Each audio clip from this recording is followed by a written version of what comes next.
Hello everybody, welcome to my backyard. What I wanted to share with you today is what I use in my backyard to connect with the universe around us. In my case, literally the universe out beyond our view of the Earth. Here using my observatory. This is my backyard observatory. This is what is in amateur astronomy speak would be called, this is a roll-off roof observatory, meaning that the roof itself just simply rolls right off down on track. So as you can see, its design is, well, fairly rustic, looks very country. You could make it aesthetically to look however you want. It's essentially a 10 by 10 box with a roof on top. In that much, it's fairly standard and very traditional looking. But then if you follow me down this way, you can see that it actually has something that in my days when I was a kid, I would say, oh, it looks like a grape arbor, but what it is actually tracks for the roof, the roll-off roof aspect of this thing. And what it does is it rolls off and rolls down the tracks. So you can see on the opposite side over there, there's a garage door track.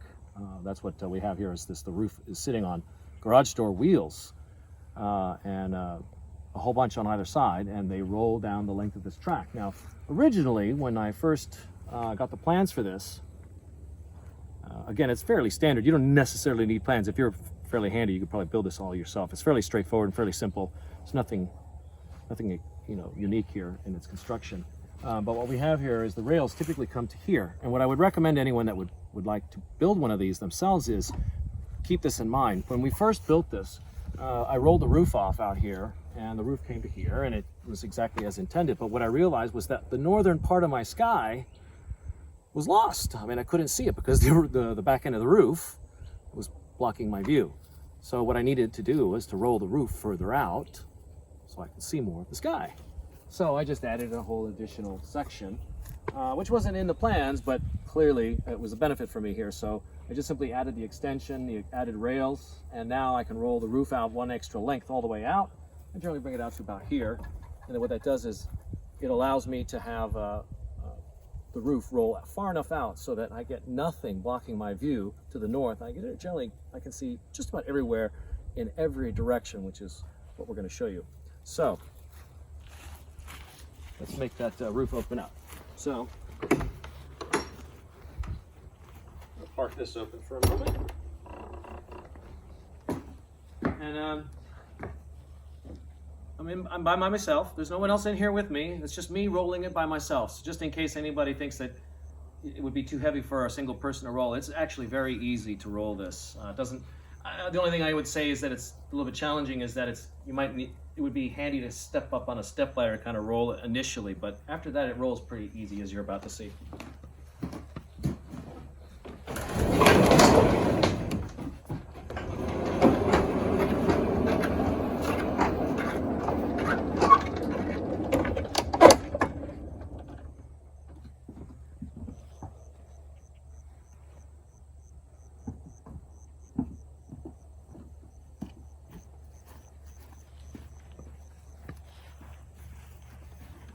I can just with one hand push it the rest of the way out.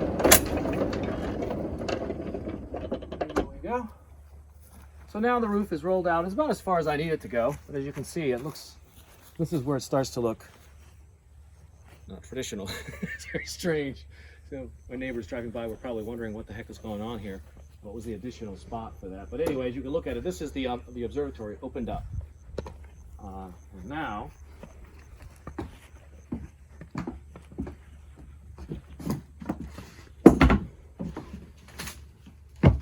we're going to fire this puppy up.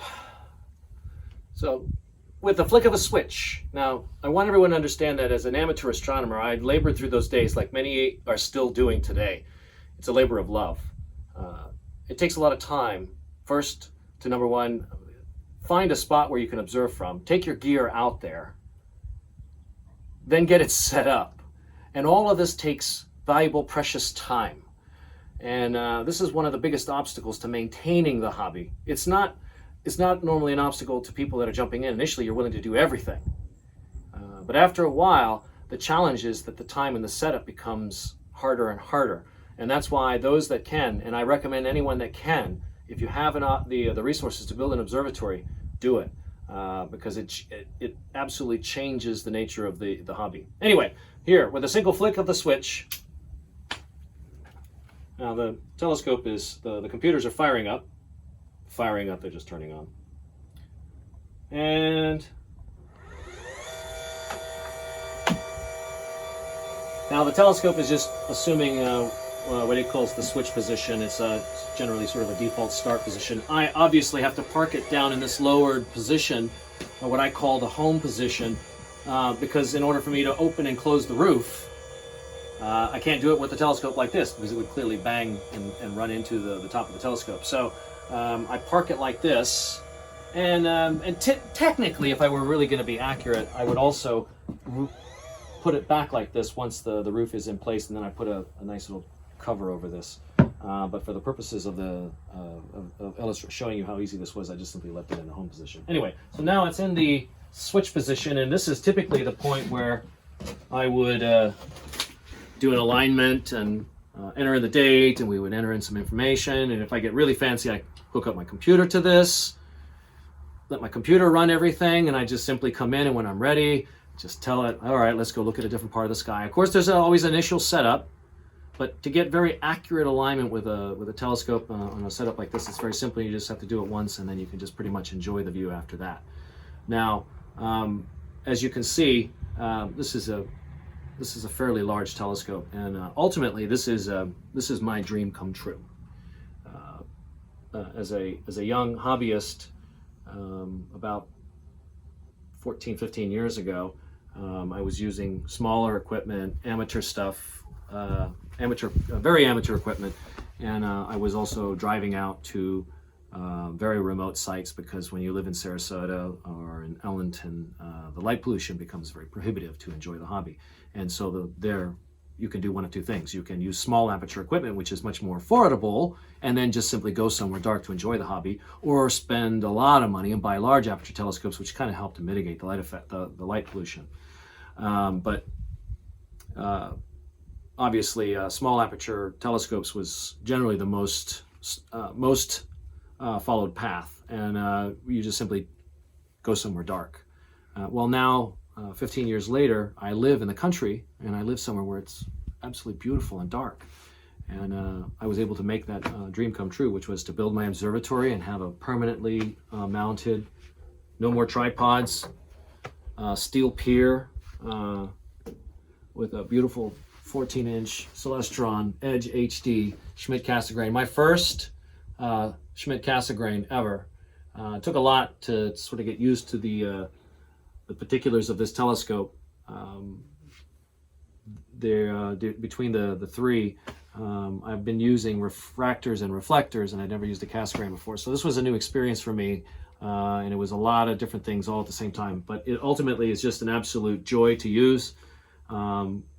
When you partner a 14-inch telescope with really dark country skies, you get unparalleled views, the best views I've ever had of you name it. Any standard object from the amateur lists, anything from the Messier list, the all-time favorites, of course, Jupiter and Saturn, and Mars, the Orion Nebula, the Andromeda Galaxy, the Pleiades.